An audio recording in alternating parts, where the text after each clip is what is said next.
नमस्कार दोस्तों। आज की बातचीत में हम उस बुनियादी सवाल से शुरुआत करते हैं जब हर तरफ नोटिफिकेशन और सूचनाओं की बाढ़ है, फोकस यानी ध्यान केंद्रित करना इतना अहम क्यों हो गया है? बहुत बढ़िया सवाल। दरअसल हमारा दिमाग हजारों सालों से विकसित हुआ है ताकि वह एक समय में एक चीज पर ध्यान दे सके। लेकिन आज के डिजिटल युग में हमारा ध्यान हर सेकंड बढ़ता है, जिससे हमारा प्रोडक्टिविटी और संतुलन बिगड़ जाता है। सही कहा। मैंने पढ़ा है कि औसत व्यक्ति हर 47 सेकंड में अपना ध्यान बदलता है। ऐसे में क्या ध्यान केंद्रित करना अब सुपर पावर जैसा हो गया है? बिल्कुल। डैनियल गोलमैन भी कहते हैं कि फोकस एक छुपा हुआ चालक है जो न सिर्फ काम में बल्कि रिश्तों और मानसिक स्वास्थ्य में भी उत्कृष्टता लाता है। यही वजह है कि आजकल कंपनियां भी कर्मचारियों का ध्यान बढ़ाने वाली ट्रेनिंग पर जोर दे रही हैं। तो चलिए अब बात करते हैं थोड़ी तकनीकी ध्यान के विज्ञान की। आखिर जब हम ध्यान केंद्रित करते हैं तो हमारे दिमाग में कौन से हिस्से सक्रिय हो जाते हैं? शानदार सवाल। जब हम फोकस करते हैं, प्रीफ्रंटल कॉर्टेक्स नाम का दिमागी हिस्सा एक्टिव होता है, जो हमारे निर्णय, योजना और आत्म नियंत्रण के लिए जिम्मेदार है। इसे आप दिमाग का सीईओ भी कह सकते हैं। वाह, दिमाग का सीईओ, क्या बात है। लेकिन जब हम मल्टीटास्किंग करते हैं तो क्या यह हिस्सा थक जाता है?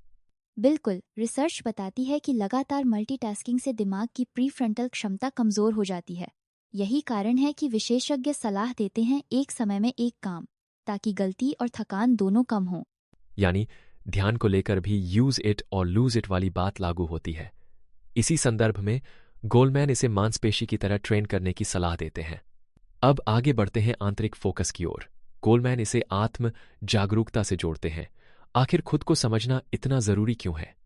देखिए, जब आप अपनी भावनाओं, विचारों और ट्रिगर्स को पहचानते हैं, तो आप न सिर्फ बेहतर फैसले लेते हैं, बल्कि मुश्किल समय में भी शांत रह सकते हैं। माइंडफुलनेस इसी की कुंजी है, जो रोज 5010 मिनट की प्रैक्टिस से हासिल की जा सकती है। और इसका असर सिर्फ नेताओं तक सीमित नहीं है, एक स्टूडेंट या माता पिता भी इससे फायदा उठा सकते हैं, है ना? बिल्कुल। शोध बताते हैं कि माइंडफुलनेस प्रैक्टिस करने वाले छात्रों के ग्रेड बेहतर होते हैं और माता पिता कम तनाव महसूस करते हैं। आंतरिक फोकस आपको अपने वैल्यूज और गोल्स से जोड़े रखता है। अब बात करते हैं दूसरों पर फोकस की यानी एम्पैथी। आज जब सब अपने फोन में व्यस्त हैं, दूसरों की बातों को गहराई से सुनना एक दुर्लभ कला बन गई है। सही पकड़। गोलमैन के मुताबिक सहानुभूति यानी दूसरों की भावना और सोच को समझना रिश्तों को मजबूत करता है। न्यूरोसाइंस भी साबित करता है कि जब हम किसी को ध्यान से सुनते हैं, तो हमारे और सामने वाले के दिमाग में तालमेल बनता है। लेकिन एक मीटिंग के दौरान बार बार फोन चेक करना या ध्यान भटकाना, क्या इससे रिश्तों में दूरी आ सकती है? बिल्कुल। लगातार डिस्ट्रैक्शन से सामने वाला महसूस करता है कि उसकी बात की कद्र नहीं हो रही। अगर हम सिर्फ 10 मिनट भी पूरी तरह उपस्थित रहकर सुने, तो भरोसा और समझ दोनों गहरी हो जाती हैं। तो अगली बार कोई दोस्त या साथी बात करे तो फोन जेब में रखना ही बेहतर है। इसके बाद आता है बाहरी फोकस यानी सिस्टम, ट्रेंड्स और बड़ी तस्वीर को समझना। ये फोकस लीडरशिप और रणनीतिक सोच में कैसे मदद करता है? देखिए, एक बिजनेस लीडर अगर सिर्फ अपने प्रोडक्ट पर ध्यान देगा, तो बाजार के बदलाव मिस कर सकता है। बाहरी फोकस से हम नए ट्रेंड्स, कस्टमर बिहेवियर और प्रतिस्पर्धियों की चालों को समझ पाते हैं। यहां तक कि स्टार्टअप्स की सफलता भी इसी पर निर्भर करती है कि वे कब और कैसे मार्केट सिग्नल्स को पढ़ते हैं। क्या कोई उदाहरण है? हाँ, नेटफ्लिक्स ने बाहरी फोकस के चलते डीवीडी से ऑनलाइन स्ट्रीमिंग की ओर रुख किया, जबकि ब्लॉकबस्टर चूक गया। इससे पता चलता है कि जटिलता में भी स्मार्ट निर्णय बाहरी फोकस से ही आते हैं। बातें तो खूब हो गईं, लेकिन अब जानना चाहेंगे कि ध्यान को मजबूत करने के व्यावहारिक तरीके कौन से हैं? सबसे कारगर तरीका है माइंडफुलनेस मेडिटेशन। रोज कुछ मिनट सांस पर ध्यान दे। इसके अलावा पर्याप्त नींद और नियमित व्यायाम भी ध्यान बढ़ाते हैं। ऑफिस में नोटिफिकेशन बंद करना, डिजिटल डिटॉक्स या फोकस टाइम ब्लॉक करना भी असरदार है।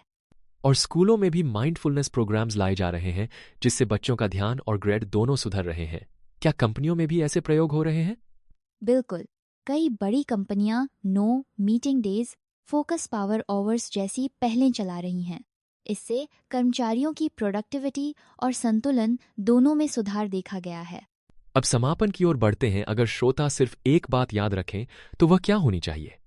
मेरे हिसाब से ध्यान यानी फोकस एक मांसपेशी की तरह है, जितना ट्रेन करेंगे उतना मजबूत होगा।